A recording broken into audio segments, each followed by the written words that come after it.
He is convicted of the murder and spends 9 years in prison, but did he actually do it? Hello, true crimerers. This is the case of Susan and Shane Hamway. Viewer discretion is advised.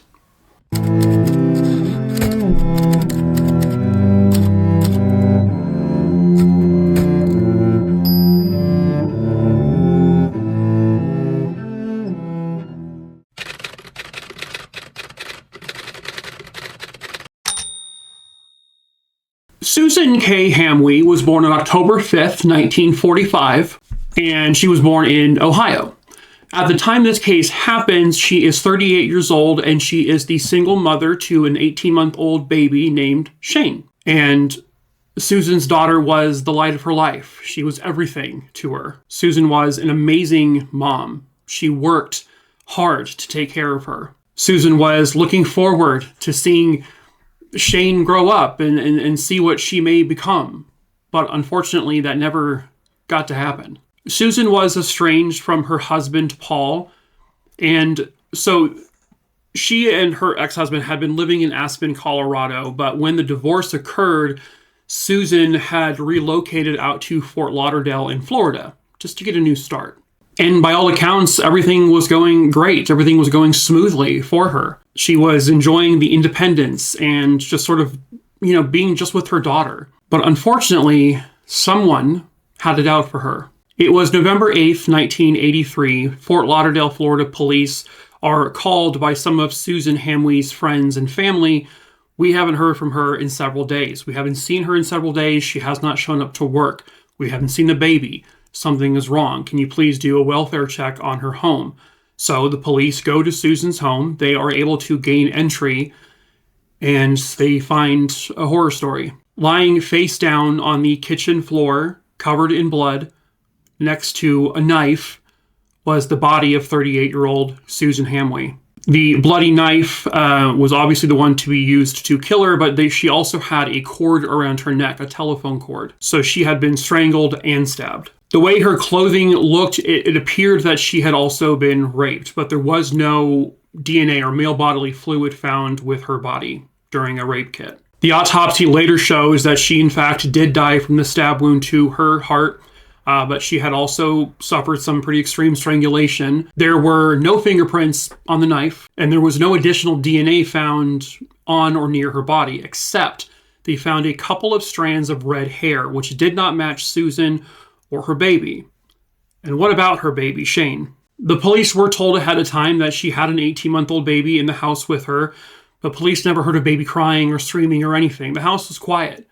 So they go room to room to check the house, and they finally enter the nursery, and they find another body. 18-month-old Shane Hamway was dead in her crib. Her life was not ended in a violent way. As a matter of fact, the coroner determined that she ended up dying from dehydration. Whoever killed Susan probably knew there was a baby in the house and just left the baby there. Baby couldn't get out of the crib, couldn't really do anything to help herself, and she just sat there and slowly died.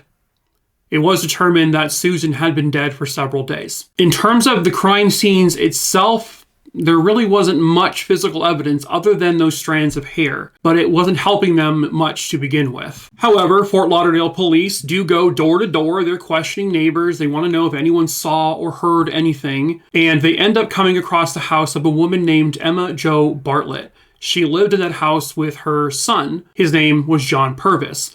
John was a 42-year-old who was under his mother's care because he had been battling some extreme mental health issues, including schizophrenia.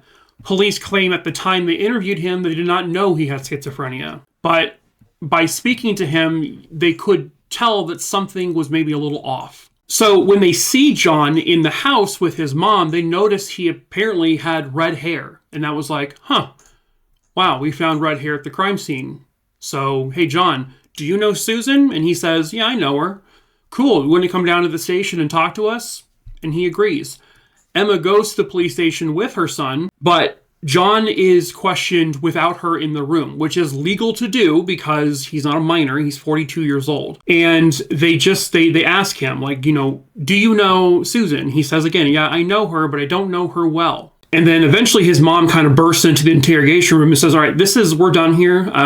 He doesn't have to stay here, right? He's not under arrest. They're like, no, he's not. Okay, great. And so she basically takes her son and they leave.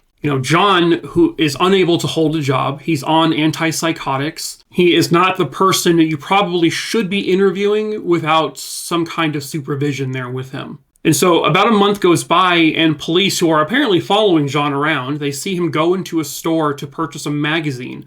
They confront him and say, hey, John, will you come down to the station and talk to us again? And again, John, not truly understanding what the heck is actually happening, says, okay, sure. When they bring him to the police station, they actually sit him down with a psychiatrist who does several different tests on John. And John Purvis at one point kind of just bursts out with the question, so am I going to go to jail or am I going to be in a hospital? That was unprovoked. And then John asks the psychiatrist at least 3 times, do you think I did it? Do you think I did it? Do you think I did it? But the psychiatrist couldn't say that, whether or not he believed John committed the crime or not. He had to remain as impartial as he could. And then they claim that John just sort of burst out, I killed her, I liked her.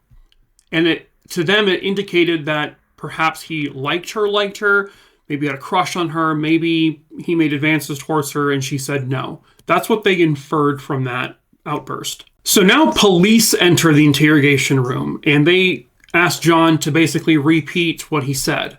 And he ends up giving them a confession because police told him, if you just confess to us, we'll let you go home. He truly believed that if he just said what they wanted him to say, he would be able to go home. Again, he is not in the mental mindset to be in this scenario without supervision. And I don't know why the psychiatrist wasn't like stepping in here saying, hey, maybe we should, bring someone else in with this, but he didn't. And so John gives this story about how he killed Susan. He just sort of gives a whatever statement. However, everything he says does not match the crime scene. He said he forcibly entered his way into the home. That wasn't the case. The way she died, everything about his confession, almost everything, was completely against what the actual crime scene appeared to be. He did not give an accurate description of what happened. He just made up a story to make them stop so that he could go home, was his understanding. But then police were like, okay, you're under arrest for the murder of Susan and Shane, and they slapped cuffs on him and they placed murder charges on him right then and there. 24 hours later, John Purvis recants his confession because now he knows, he's been told by people, they were lying to you about being able to go home. And so he says, I didn't do any of this. I didn't do it. I didn't kill her. I didn't kill the baby. I was just doing what I thought the police wanted me to do. Because again, he does not know any better. When they arrested John, they actually had the nerve to also place blame on his mother, Emma, stating without any evidence, no proof, nothing, that Emma also entered Susan's house to help John clean up the crime scene and make it look like a robbery that went wrong, even though nothing was stolen. They weren't basing that accusation on anything. They just said that that's what they believe happened. They also had a neighbor who went under hypnosis to recall something she thinks she heard. In the days or so leading up to when Susan would have been killed, this neighbor, under hypnosis, says she heard what sounded like Susan's voice and John Purvis's voice in Susan's home discussing something along the lines of, what do we do with the baby? And they believe that shortly after this is when they think John killed Susan. However, another neighbor, I think a former police officer, actually comes forward to state, I actually saw Susan and Shane literally within like 24 hours of her, death, and she was alive and well. Susan had apparently told friends and family that this John guy in her neighborhood was bothering her. It doesn't sound like she ever really specified in what way. And then other women came forward to say that John Purvis had made advances towards them that were unwarranted, asking if they would perform sexual acts on him, and they alleged that he had tried to pick up young girls in his truck. None of that could ever be confirmed, however. That was all just hearsay. So at the trial of John Purvis, what evidence do they have to present? None. There is no physical evidence in that house that puts John in the house. Those red hairs found were not a match to John's hair. They scientifically, forensically analyzed them both under a microscope. Wasn't the same hair. They had no fingerprints, no shoe impressions. They had no DNA from John. They had absolutely nothing putting him in that house. They had a confession which did not even match the crime scene. That's all they had. The only thing they presented was his confession. And unbelievably, the freaking jury of the year says, yeah, okay, we believe that without any evidence. We believe that the prosecution has proved beyond a reasonable doubt that John Purvis was the only person to have committed this crime. And they found him guilty, convicted him, and sentenced him to life in prison without parole. John Purvis, over the years, tries to appeal. He gets new lawyers that help him with his case. And once his new lawyers get involved, they take all of the evidence, all the boxes of files and all that, and they pour through all of it.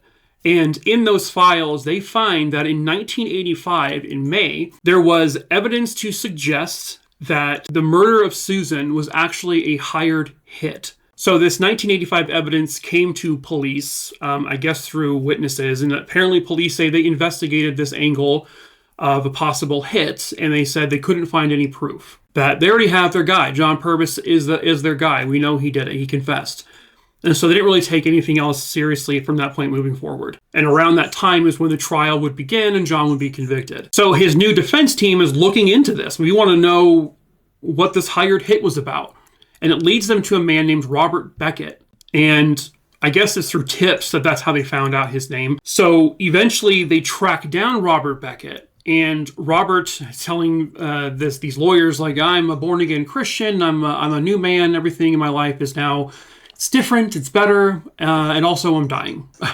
So he says he has some sort of illness that's kind of slowly taking his life. And because of this born-again Christian attitude he said, listen, I can tell you what actually happened, but you need to give me immunity for it. And, they had to work on that. They had to work with the prosecutors in order to grant that immunity.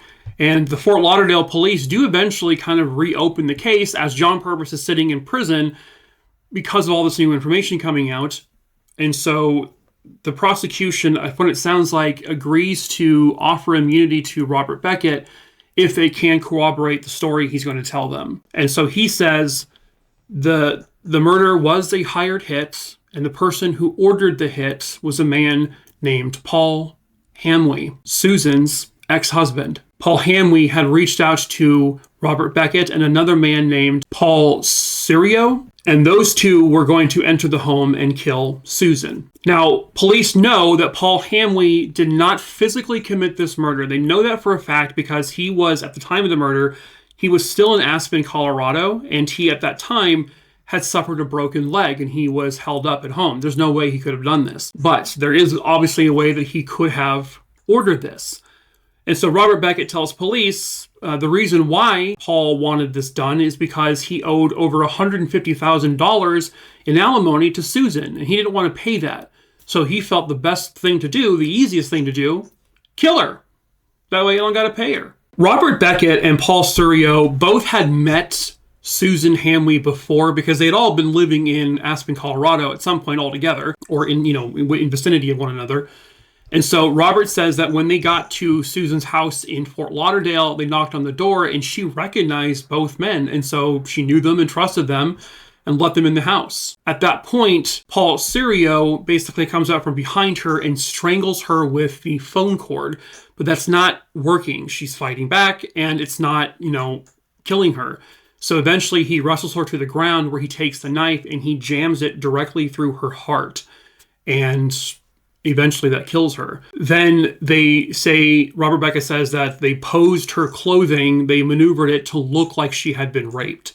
But again, there was no physical evidence that she actually had been raped. So police are now looking into this for the financials, and they uncover that these men had been paid a large sum of money around the time the murder would have happened. And these large deposits were not matching up with their normal deposits.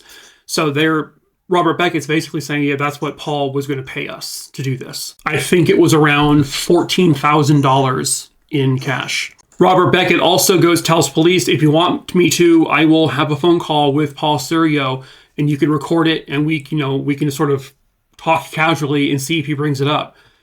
Police agree, and that's exactly what happens. He manages to get Paul Sirio to talk about the murder And Paul Sirio talks about it and that's the proof police needed to show that he was also in that house.